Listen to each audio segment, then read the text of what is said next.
फ़कीर रहमतुल्लाह अलैह ये हिकायत नकल करते हैं कि बनी इसराइल में एक आबिद शख्स था जिसे अल्लाह ताला ने ज़ाहिरी हुस्न व जमाल भी बहुत दे रखा था। अपने हाथ से ज़ंबील बनाता और फ़रोख्त करके बसर औकात करता था। एक दिन वो बादशाह के दरवाज़े पर से गुज़रा। बादशाह की बीवी की खादमा ने देख लिया। जाकर मलका से कहने लगी कि यहाँ एक आदमी है कि ऐसा हसीन शख्स कभी देखने में नहीं आया, ज़ंबील फ़रोख्त करता फिर रहा है। मलका ने हुक्म दिया कि मेरे पास ले आओ। उसे लाया गया तो बस देखते ही लुट्टू हो गई। कहने लगी ज़ंबीलें फेंक दें और ये चादर संभाल। बांदी से कहा कि तेल और खुशबू वगैरह ला, हम इससे अपनी हाजत बरारी करेंगे। और आबिद से कहने लगी कि अब तुझे ज़ंबीलें बेचने की ज़रूरत नहीं रहेगी।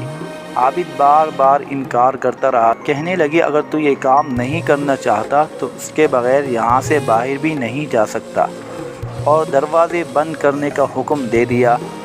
आबिद ने ये हाल देखा तो कहने लगा क्या तुम्हारे महल के ऊपर कोई ज़रूरत की जगह है? कहने लगी हाँ। बांदी को हुक्म दिया कि उसके लिए पानी वगैरह ऊपर ले जा। ये ऊपर छत के एक कोने की तरफ गया। देखा कि महल बहुत ऊंचा है, कोई ऐसी चीज़ नहीं जिसके साथ लटक कर नीचे उतर जाए। आखिर अपने नफ्स को खिताब और इताब करने लगा कि तू 70 बरस से अपने रब्बे करीम की रज़ा की तलब में लगा हुआ है, रात दिन इसी हिर्स में गुज़रते हैं।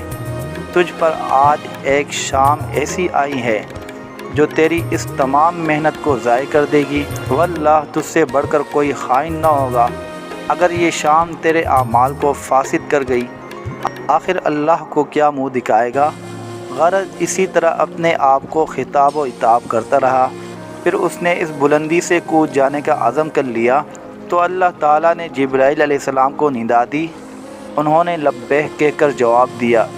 इरशाद हुआ मेरा बंदा मेरी मासियत और नाराज़गी से बचने के लिए जान की बाजी लगा रहा है। जा अपने परों से उसको ताम ले और उसे ज़रा भी तकलीफ़ न होने पाए। चुनांचे जिब्रील अलैहिस्सलाम ने अपना पर फैलाया, उसे पकड़कर यूँ ज़मीन पर रख दिया जैसे एक मेहरबान बाप अपने बेटे को रखता है। तो आबिद वहाँ से सीधा घर गया। ज़ंबीलें वग़ैरह वहीं रह गई। सूरज गुरूब हो रहा था। बीवी कहने लगी ज़ंबीलों की कीमत कहाँ है? कहने लगा आज तो इनका कुछ नहीं मिला। कहने लगी तो आज रात अफ्तार किस चीज़ से करेंगे? कहने लगा आज की रात यूँ ही ज़रा सब्र से काट लेंगे।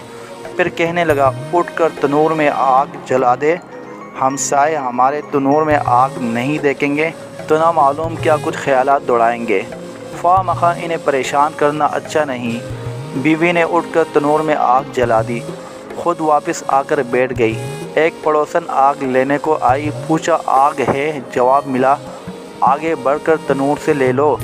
ये औरत आग लेकर वापस हुई तो घरवाली से कहने लगी कि तू यहाँ बैठी बातें कर रही है, उधर तेरी रोटियाँ पक चुकी हैं बल्कि जलने को है। औरत ने उठकर देखा तो तनूर बेहतरीन रोटियों से भरा हुआ था।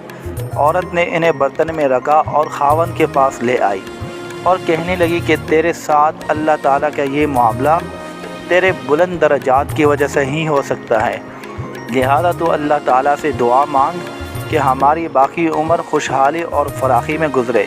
आबिद कहने लगा इसी हाल पर सब्र अच्छा है, मगर औरत का इसरार बढ़ता गया हत्ता कि आबिद ने दुआ करने का वादा कर लिया। आधी रात को उठकर नमाज़ पढ़ी और अल्लाह ताला से दुआ मांगने लगा कि अल्लाह मेरी बीवी का इसरार और तकाज़ा ये है कि उसको बाकी उम्र खुशहाली फराखी अता फरमा। इतने में छत फट गई। याकूत और मोतियों से भरी हुई तश्तरी नीचे आई जिससे तमाम घर जगमगा उठा। आबिद ने बीवी का पाँव दबाया जो करीब ही सो रही थी और कहा उठकर बैठ और जो कुछ मांगती थी वो संभाल ले। औरत बेदार होकर कहने लगी जल्दी न करो, इस मकसद के लिए तो तूने मुझे नहीं जगाया होता।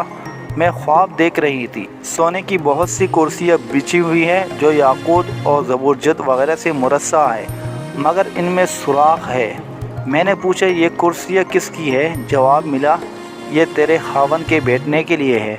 میں نے پوچھا یہ سوراخ کیا ہے؟ جواب ملا یہ وہی نقص اور کمی ہے جو دنیا کی جلد بازی کی وجہ سے واقع ہوئی ہے۔ تو میں نے کہا کہ میں کسی ایسی چیز کی خواہش نہیں رکھتی جس سے تیری نشست گاہ میں نقص پیدا ہو، لہٰذا اپنے رب سے اسے واپس کرنے کی دعا کر لو۔